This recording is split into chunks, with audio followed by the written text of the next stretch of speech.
This is Peter Mallon demonstrating Embedded Systems Lab 3.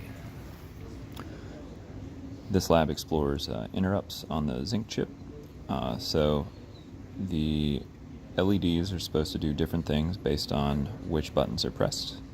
And when a button's pressed, an interrupt service routine is called, which changes an internal state variable. And then based on that internal state variable, the LEDs do different things.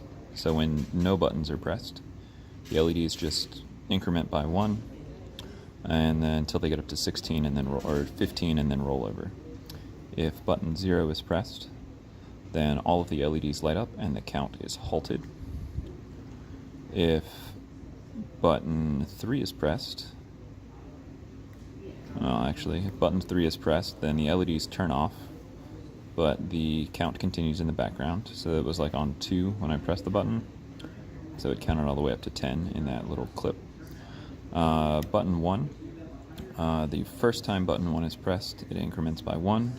The second time it's pressed, it increments by 2.